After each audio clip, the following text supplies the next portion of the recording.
Welcome to Ready for Mistakes. I'm your host, Jeff Smoody. This is a podcast where I have conversations with photographers and photo-adjacent people about their work. I hope you guys have been enjoying the past few episodes. For those of you that have been tuning in, for those of you that are new here, hope you guys go give a listen to them.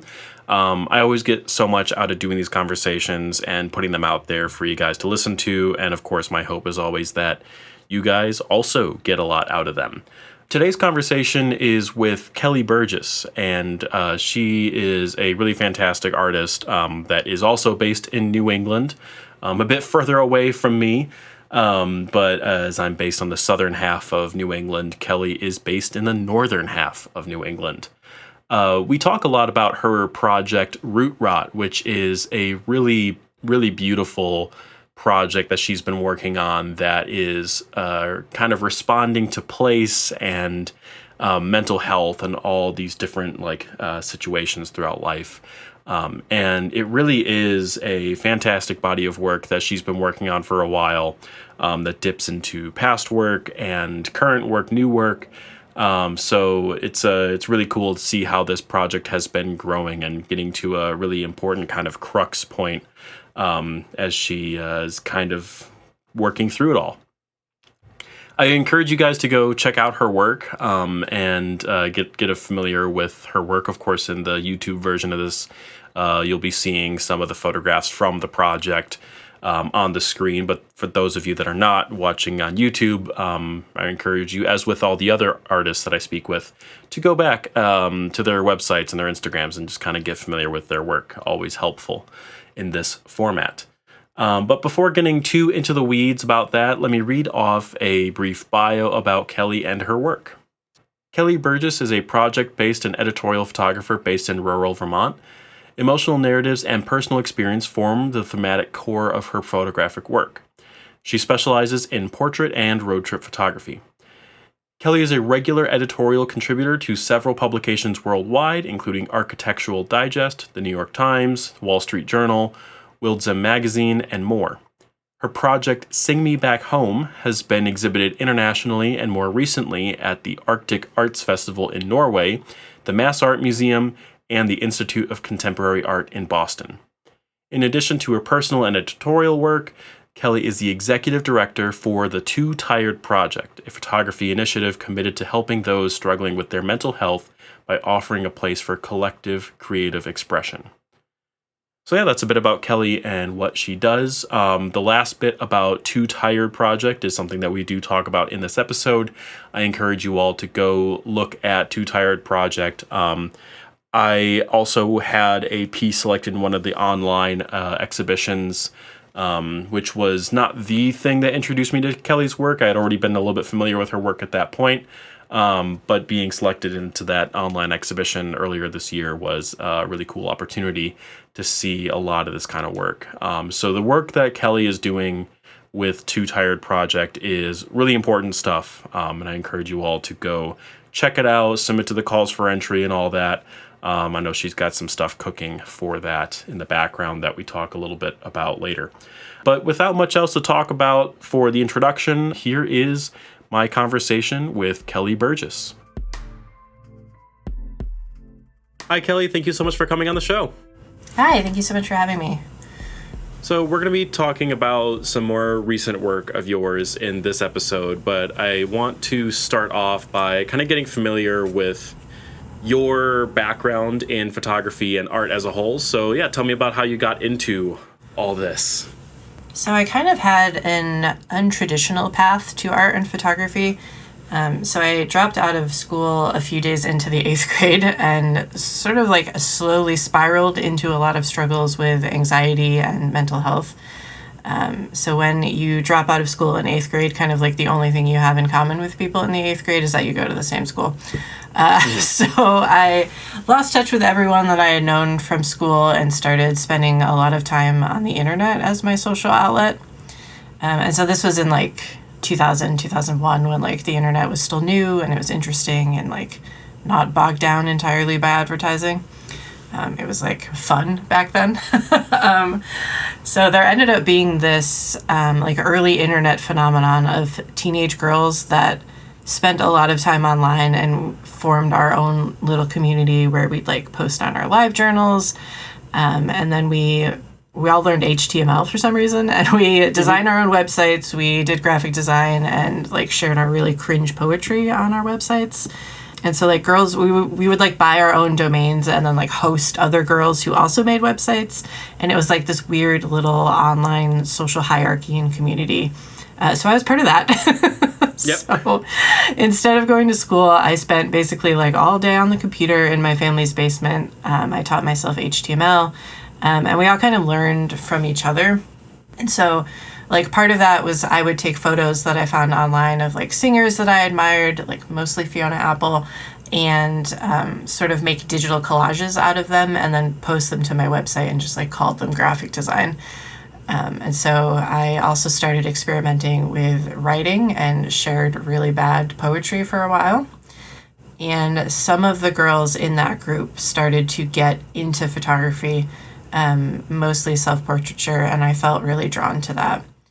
And so looking back, I had really struggled with my sense of self after leaving school, and I felt like the draw to self-portraiture was this way of being like, look, like I exist, I'm still here to the world. And I didn't have a camera yet, but we did have a webcam and a scanner, and so unbeknownst to my family, I started making these like super low res experimental self-portraits with the webcam, and then I would like physically arrange myself on the bed of the scanner and like scan myself to make sort of a weird self-portrait. And so that's kind of where it started. And I eventually got tired of being tethered to my family's basement and asked for a digital camera for Christmas in 2002. And so my grandpa gifted me this 1.3 megapixel Olympus. Hell yeah. And that's like kind of how it all started. I took the camera with me everywhere and documented like everything that I did. I eventually reconnected with old friends and made new ones and ended up documenting my time with them. Eventually, I made a website called Adventures where I chronicled everything that we did. I had like a cast of characters for all of us. And so it ended up being like I felt like photography had given me purpose and meaning. And so it kind of just kept developing as time went on. Yeah. So, and you never went to school for photography explicitly. You kind of just like self-taught over the years. Yeah, I didn't go to school for photography until I went to community college. And so like my high school years, I was just like at home on the computer. Yeah. And so like self-taught myself HTML, self-taught myself photography. There's got to be an amount of like that freedom can also be a strange constraint at times. With the previous guest, I was talking with Van Thomas Powell about this, that you know sometimes having all the time in the world is actually a like counterintuitive at times when trying to make art. It's like he was saying like, oh, maybe it'd be fun for like a year or two, you know, something like that. So it's definitely interesting to hear how like at such a young age you started doing that, had all that time to then explore things. And I can only assume you were probably, you know, you had a job at one point, I'm assuming, and things like that before leading up to adulthood. Yeah, I worked as a library assistant as my first job. And so, yeah, I was like a little children's librarian for a long time before I left to go to college. That sounds like a great first job, honestly. Yeah, it was pretty cushy. Mine was Subway. Oh, yeah. Yeah, mine smelled significantly less worse. Oh, yeah. Oof. So tell me about this project, how it came about, kind of the concept behind it, all the nuts and bolts for it. So thinking back on it now, I kind of feel like I've always been interested in the same sort of thing in my work. I've certainly experimented with different themes and subjects along the way, but the main impetus for me to make any sort of work has always been, I guess, like a little selfish. So I'm always trying to share how I feel, and I'm trying to connect with other people. And I've struggled with waves of agoraphobia since I was like 13 or 14, and I definitely used photography as a way to remind myself that like the world is beautiful and mysterious and surprising, and that I should like go out into it more. And so photography has been a tool for me to express my experiences and traumas while also balancing this sense of wonder at the beauty of it all.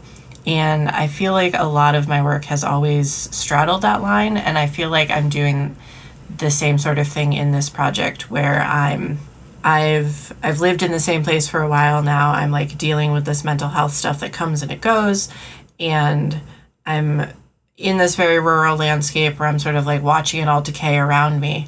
And there's also like little hints of just like the magical and the mysterious, and it's all kind of like blending together. And so I'm sort of like, I'm like straddling all of this like hard, really personal stuff while also taking the time to like go outside and like experience the world and like see all this wonderful stuff. And so that is kind of what the work is about. I haven't like solidified a statement or anything yet, but like that's sort of like what the vibe is. And this work it's fairly young in like the grand scheme of things. When did this work like formally begin in earnest?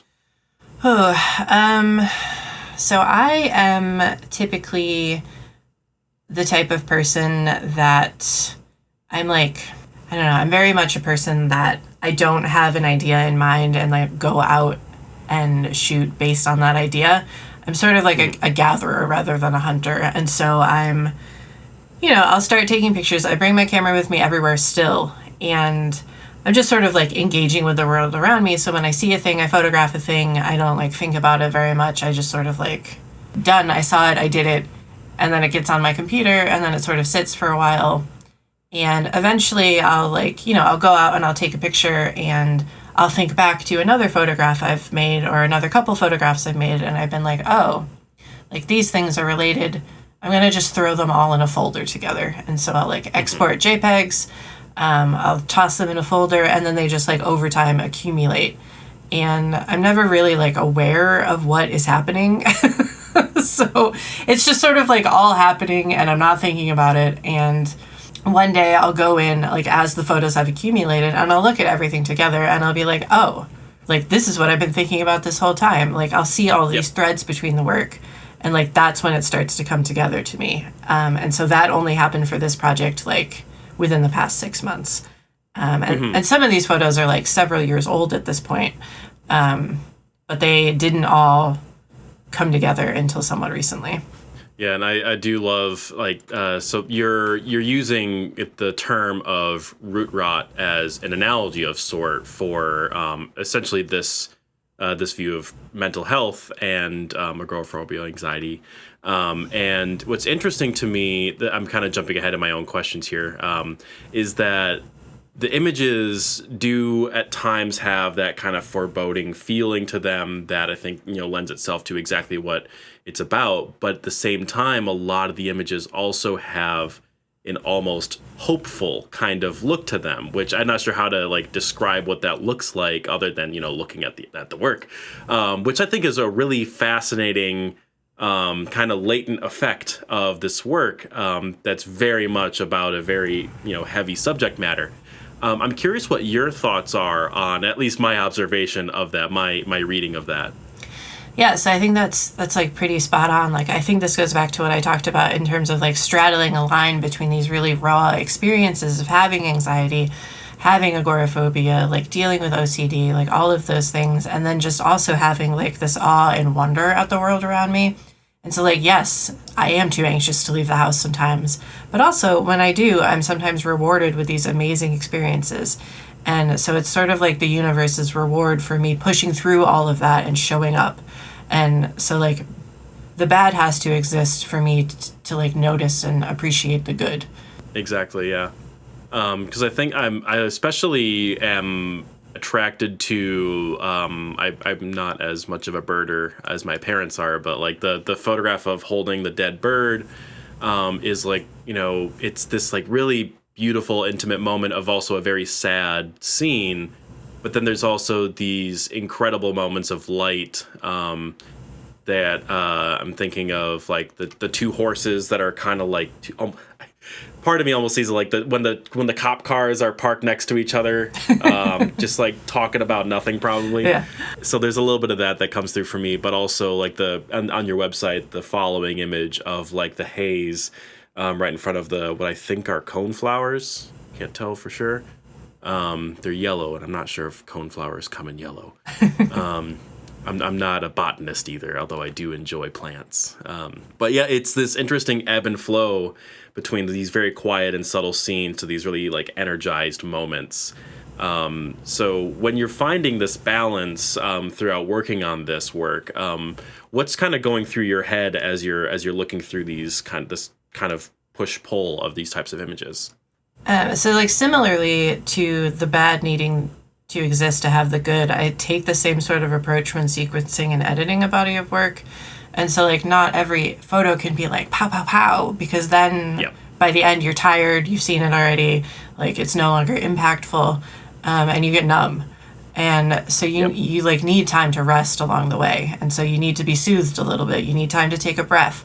And so each photo serves a different purpose. And by the end, you've hopefully got a body of work that like all works in harmony with each other. And so I have a project that I did for my thesis when I was getting my MFA called Sing Me Back Home. And so when I was sequencing that book, I structured the whole thing like a song. And so like you have these like high energy moments where the song swells, but I also had these repeating photos of like sunsets that act as like a kind of a chorus that are just like, oh, here's a moment. I've like heard this already. Like, let's take a pause. And then there's some photos that act as a bridge. And so like, I'm not a musician, but I think that the same sort of ideas can also be brought to a body of visual work where like everything works in harmony. Yeah, I'm looking through Sing Me Back Home right now, and I can kind of see there's almost like moments of like chorus and bridge, or like what I'm interpreting as such, and seeing those different motifs throughout that project. And we didn't really touch too much on your education for like photography stuff too much. So tell me a little bit about the MFA at MassArt and kind of like how that how that led to the work that you've been making now in Root Rot. So I started my MFA at MassArt in 2016, and I'd graduated with my BFA in 2009, and after that had sort of like, I was just like burned out. Because I had transferred in, I was taking like 4 or 5 classes a semester, and by the end of it, I was just like, oh, this feels like an art sweatshop. Like, I like just don't have anything in me anymore. And so it took me like years to be able to like work on a project again. And so I did that. I like spent some time living my life, exploring making work on my own, and then decided that I wanted to teach. And so in order to do that, you obviously need an MFA. And so I was like, you know what, I'm gonna go to grad school again. So I did that, got accepted into MassArt. I had already been living in Boston. So that summer between my first and my last year, I quit my full-time job. I like broke up with the person I had like a terrible relationship. And so we like broke up for the 80th time. And I just sort of like packed a bag and I just went out on the road. And that is kind of my response to a lot of things when I'm upset, is I will just like pack a bag and I'll be like, see you later. And so that's what I did that summer. And I drove from Boston to Colorado. I did a workshop at the Anderson Ranch, and then just sort of like went up and then back home. And the whole time I was dealing with this heartbreak feeling and this like frustration, and I was all by myself, and I was having this like really, I'm listening to like bad 80s heartbreak music, bad 70s heartbreak music, just like cruising down the road, like my hand is out the window. And I made these like really, really cliche road trip photos that just sort of like needed to exist for me. And they're sort of like your ubiquitous road trip photo. It's like the hand out the window. It's the, empty fast food place. It's, a shitty motel. It's things like that. And so I made all of this work, and then I like got back to Boston and I looked at all of the road trip work that I had made before, and I was like, oh, there's something here. Like I'm working on something here. And so I compiled them all together. I printed out like hundreds and hundreds of photos, and it like lined the studio walls, and everybody hated it. They were like, what? Like, I don't care about road trip photos. Like, what is this? And I had to fight really hard to be like, no, this work is important to me and I'm proud of it. And it like means more than what it looks like on the surface. And like, it was an uphill battle the whole way for me. And I ended up like, I would say the thing that I walked away from, like really feeling good about is being able to determine when you're in a critique situation, like what feedback is helpful feedback that you can like take, and being able to discern like what feedback is just noise, and being able to be like, you know, thank you for that. Like, thank you for your time. Thank you for looking at it. And just knowing like, this is not for me. And then being able to like, just make that discernment in your mind. Like, that's the most important thing I learned during my MFA. You've obviously moved up to Vermont since finishing in 2018. How much do you think living in rural Vermont has influenced your way of working and the kind of production of this work versus how you worked in your MFA and before? So as a little background, I was born in Connecticut. I moved to Boston for 12 years and then moved to Vermont in 2018. So I'm a longtime New Englander, born and raised here. I did a very brief stint in Virginia when I was like 5, but other than that, New England. But also my dad's side of the family came over on the Mayflower, and so I feel deeply rooted here. No pun intended. I'm... Like, in addition to feeling very rooted here, I'm also feeling very stifled by being here right now. And so the winters in Vermont are very, very long and very harsh. I miss the ocean. I live very rurally, and so, like, I'm not around a lot of people, and so I miss community. I miss having, like, a bigger arts community. And so I guess the roots are starting to rot, and I didn't really think about my relation to place in that way until you asked that question. And so a lot of my work is not really about a place necessarily, but rather like my being in that place.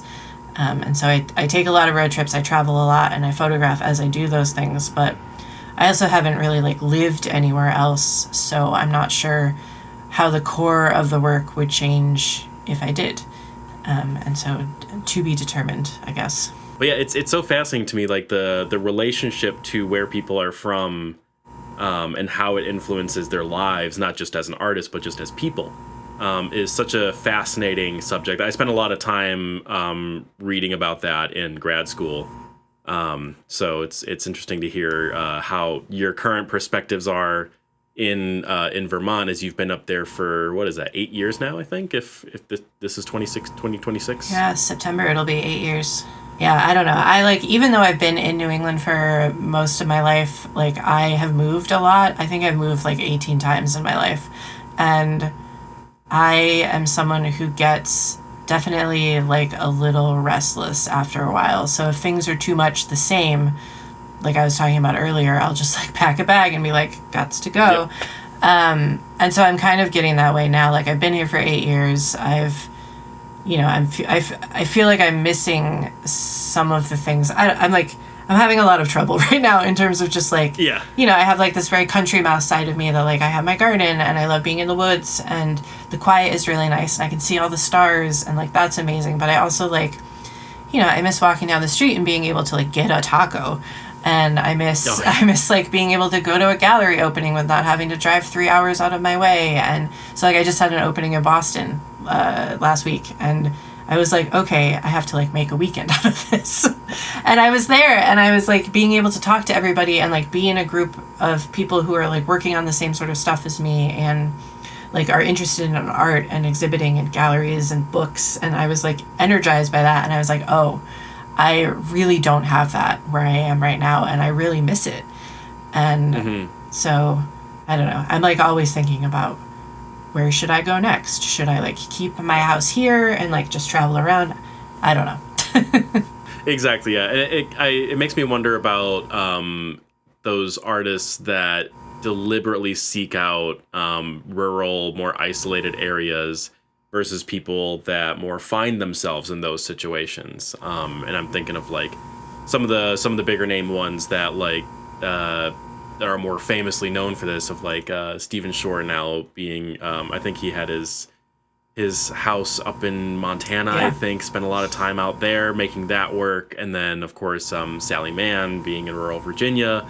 And like the deliberate choices that some of these artists that are well into their careers, that have a very different perspective on life than those of us that are younger in our careers by comparison. But yeah, I find it really fascinating, thinking about how where we are versus where we want to be, or are not sure where we want to be. I'm reading Sally Mann's new book right now, actually, and I just read the part where she's talking about like how a lot of what has happened in her career is luck. And so like, you know, yes, she is in a very rural place, but she also like, you know, met this guy who like had all these connections, and it is very much like that when you live rurally. Like you kind of just like existing in isolation for the most part, but then you like happen to meet someone who happens to know someone or happens to like own this thing. Yep. And like it just sort of spirals from there. But it takes a lot of work to like find those people, and you sort of have to like manufacture your own luck a little bit. And so you have to like be constantly going out, and you have to be like talking to the people in the community, and it's much harder here than just like being in a city. And people seem like much more open to like getting to know you there than they do in Vermont. Exactly, yeah.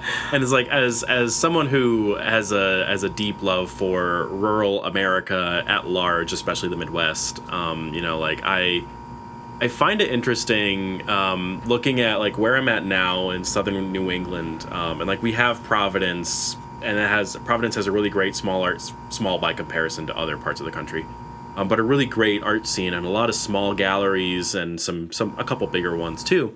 That's harder to reach. Even though I'm 25 minutes out of Providence, it's harder for me to get to that, and part of that is because of the bridge construction. Thank you, Providence, for destroying the entire region's access to I-95.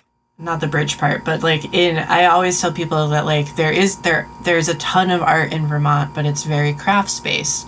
And I love folk art, and I love seeing the work that people are doing, but it's just like an entirely different beast.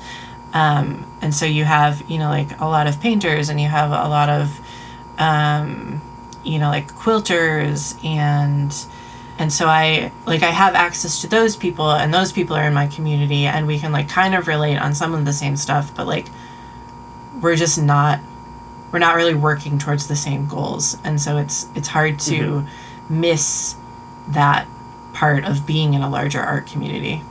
Yeah, and that's why I think that to some extent it kind of forces you to employ your childhood skills of internet connection. Yeah. Which we'll talk about in a little bit about your Too Tired project. We'll get to that soon. But I suppose that being in a more rural space kind of forces you back into that headspace of navigating the internet as we know it now instead. On the topic of geography, you know, is all of this work made in New England, or are there other photographs from other parts of the country too? No, there's other photographs from other parts of the country. There are actually the ones that are from other parts of the country are the ones that I'm on the fence about. Yeah, so there's definitely some in there where I'm like, I don't know if this fully fits or not. So maybe it is a project about New England. Like maybe, you know, because it's still in that stage where I'm not entirely sure what it is yet. I'm still sort of like discovering the threads that are all woven in there. And so maybe it is more about place than I think it is. Who knows?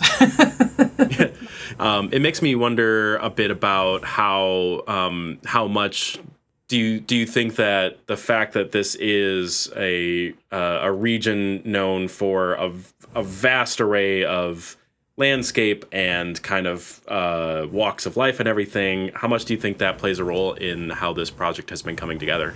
So I definitely love the access to just sort of like the vast landscape in general. And that was something that I always struggled with when I lived in a city, because I think my work in general is definitely more tied to the natural world. And so I respond more to that.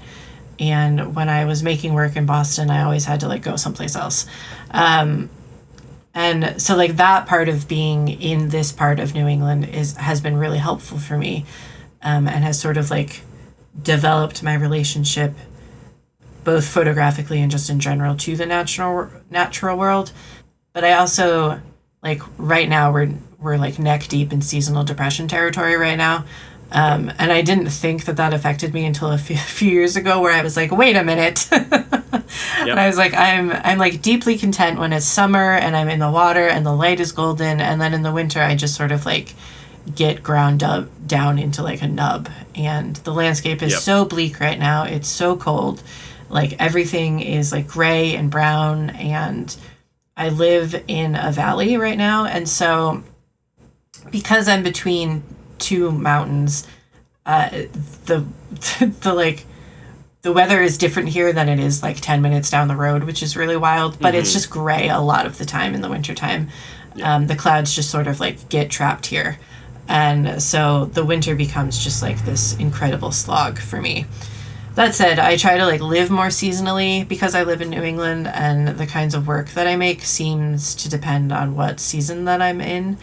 And in that way, I am lucky to be able to live somewhere with like 4 distinct seasons, because I know that I'm the type of person that starts to get restless after too much of the same thing. And so like, you know, I like occasionally I'm like, should I move to Southern California? And then I'm like, I'm sure that would be really nice for, you know, a year or two, but then just sort of like relentless sun would probably wear me down too. Northern California has seasons, right, but you know, it's so gray and rainy up in the Pacific Northwest. Yeah. So you kind of have like a similar situation. Yeah, and I love the Pacific Northwest, and I always say like if I wasn't here, I would be there. But it's kind of the same thing. So like you're just sort of exchanging snow for rain. The summers are like absolutely magical and beautiful and gorgeous, and then in the winter it's just like gray all the time. And so like I've lived here for a long time now. So like you said, like 8 years, and I'm sort of starting to lose the ability to like see the things around me, if that makes sense. You just like, for me, I just become numb to it. And when I moved here specifically because it was like beautiful and awe-inspiring, and I was like moved by every different change of weather, every time the sky looked different. And it's been 8 years. I just become used to it. And photographically speaking, when I become used to the things around me, I like stop being able to like see those magical things as well as I could before. And so that is usually a pretty good indication that I like need to make a change soon.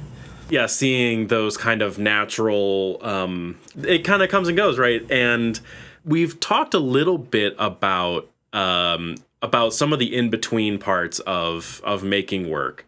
But in a more like present day sense, as you've been, making this work. And so I'm curious what your everyday life in connection with your art making process looks like.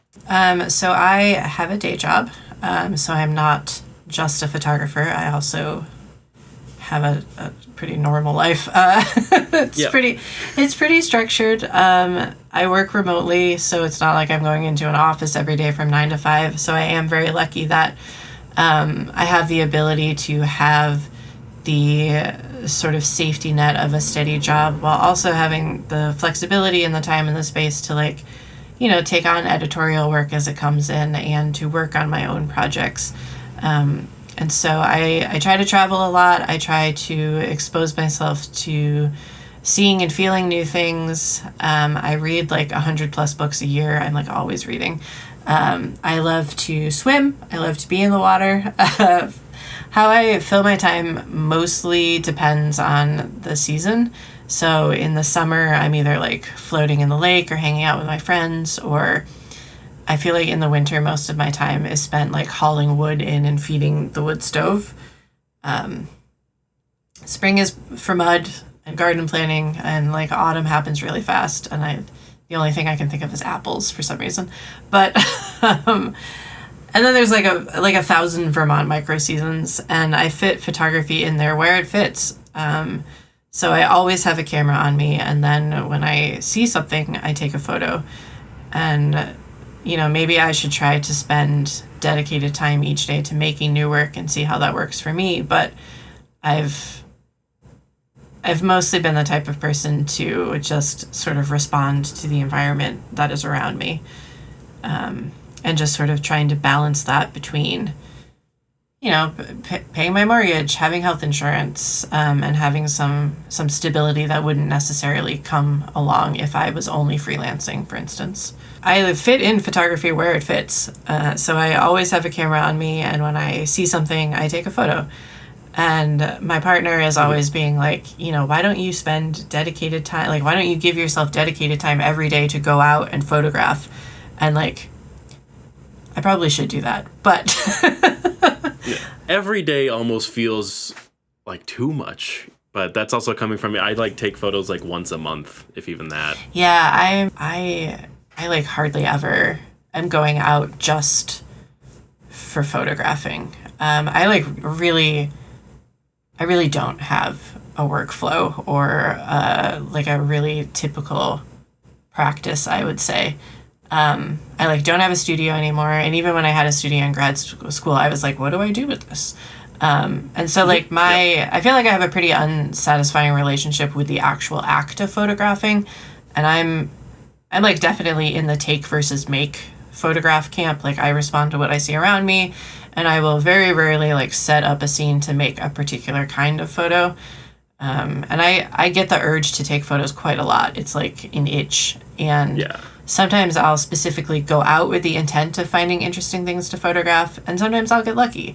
I'll see something that resonates with me or makes me feel a certain way, or has a particular vibe. But I feel like I'm like driving around and nothing is really speaking to me, and it's like a real point of frustration for me lately. And genuinely, like, all of my best work has been entirely happenstance. Like, I just happened to be somewhere and the light was right, the fog rolled in such a way, or I like randomly woke up in the middle of the night and saw a thing, and like a storm came in and the wind blew the rain just right, and it's entirely unpredictable. And I think my partner gets to see a lot of my frustration because I have the desire and the urge to be creative and to be making something, but then I just like don't. It doesn't happen. I like don't see anything. And this happens a lot in the winter especially. So like I just don't seem to respond to the world in the same way as I do in the summertime. And like that's especially hard because I live somewhere where it's like winter 6 months out of the year. And I just like I spend a lot of time spinning my wheels, it feels like. Because some of my favorite photographs in this project are what I can only believe are either like winter or like maybe March before the snow, before the flowers come in, and among a lot of very warm, very like lush scenery. But then there's like this, I don't know if it's water or snow. It's this like almost pure white landscape photograph right before this like foggy one with light on the left half of the scene. Is that one water or snow? We get these weird pockets when you're driving around where like right after a snowstorm, the way that the wind sort of like moves in between all of these hills, it'll just like blow snow over the roads and creates this like entirely white scene. And you can't really see anything. Yeah. And it's a very, like that window for that type of view is very short. It's like right after a snow, like as it's tapering down. And like the sky is still white, the landscape is white, the wind is blowing, it's like a little foggy. And that, like, I like that much better than I like what's happening now where everything is like kind of brown and half melted and just sort of like relentless. The balance of the snow with the dead trees and a clear blue sky can go a long way until you start to see just plain brown. So to kind of move into something I alluded to before, your project, your like curatorial that you call Too Tired Project. It's been around for a little while. Tell me a bit about what that is and kind of how you use it in your practice. Yeah, so the Too Tired Project is an arts advocacy nonprofit that exists to sort of draw connections between people who are struggling with their mental health and making work about their struggles with mental health or their partner struggles or their family.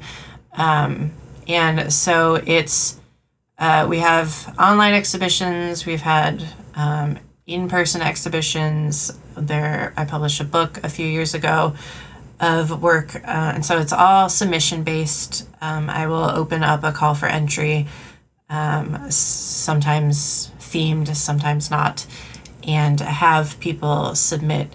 And one of the nice things that I've enjoyed doing is I will look at and show work from anyone, like any level of photographer. And so I'm not just interested in showing the perspectives of people that are, like capital P photographers. I'm also interested, I also get a lot of just like cell phone images of people who, like made projects about, they were struggling with depression, or their partner has schizophrenia, or, they're struggling with fertility. And just like having a place where people can go and see that there are other people that are struggling with these same things and opening up a line of communication about it has been this like really wonderful experience. And just having, people email me and being like, oh, like, thank you so much. Like, it has really meant a lot to me to be able to like share my work about this because it is so deeply personal.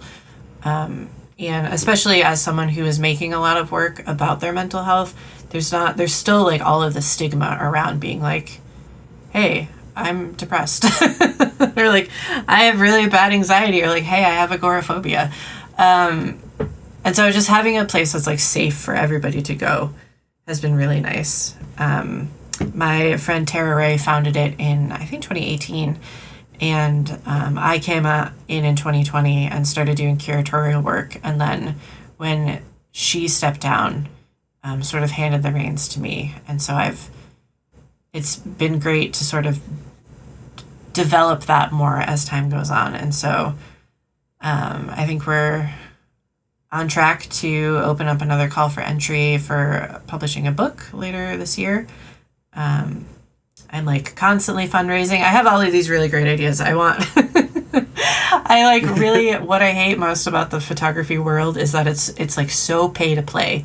And I hate it so much that like you have to pay to submit, you have to like pay to get your stuff framed, you have to pay to ship it, you have to pay to ship it back when it doesn't sell. And it's just like that introduces, this like doesn't let photographers who are from marginalized communities or who may be struggling with their mental health participate in the photography world in the same way. And so what I'm really trying to do is set up this established fund where I'm able to offer, like 3 book publishing grants per year where I help you develop a book problem, and then we or a project, and then we push that out into the world, and having like a stipend for artists where they can, we have an in-person exhibition, but like you don't have to pay to get it framed and shipped. Like we cover that, and having a stipend for like emergency funds, like maybe I help connect you to a therapist and give you funds to be able to like start therapy, things like that. And so just trying to like, as time goes on, build upon this idea of like a community for photographers who are dealing with mental health, and also being able to like directly help them and impact their lives in a way that's in addition to showcasing their work and putting it out there. Yeah. I think that this what you do in this is so important to the art community, especially obviously the photography community. Even if it's as surface level as the transparency and the financial aspect of it, as much as it is the focus on mental health as well. Because like if you saw my story the other day, I was like, Can we like Yes. get people who do calls for entry to like actually put the fee in the post too? Yes. I'm like, for anyone listening that is involved in anything like that, for the love of God, please just put your fee in somewhere in Literally the post. anywhere. I cannot tell you how many times I'm like, oh, this call for entry is like perfect for me, and then I'll go and they'll be like $40, submit 3 images, and I'm like, I can't do that anymore. I think it was like, I want to say like 2015.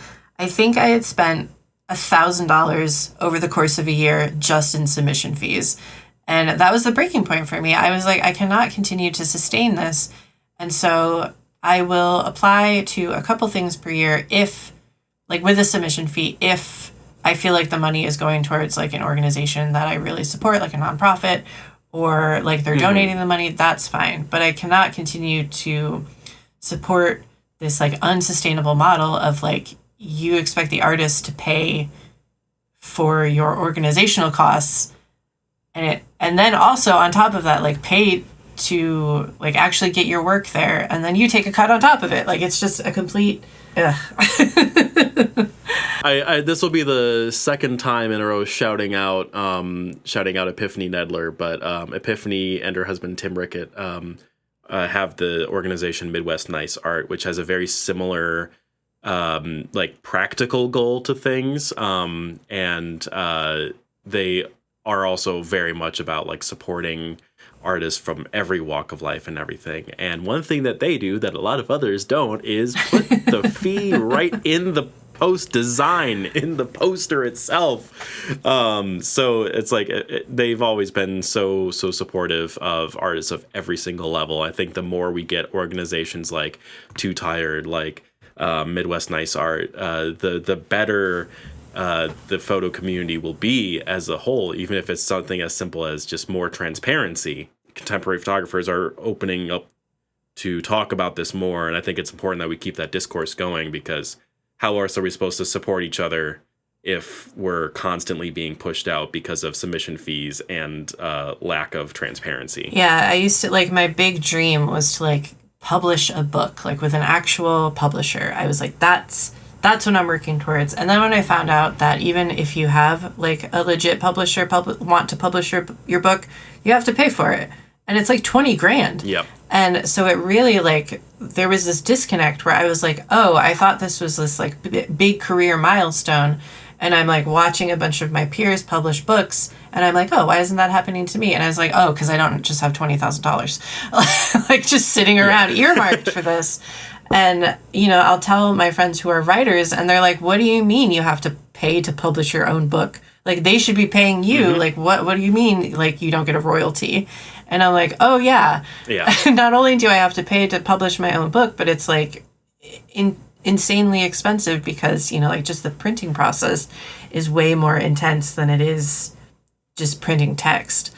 So the whole thing is just, like, a racket, basically. And I'm like, what do you mean I have to pay a $75 submission fee to like be featured on your online exhibition? Like, what are you talking about? I don't understand any of this. Like, why are we doing it? Why is everyone just going along with it?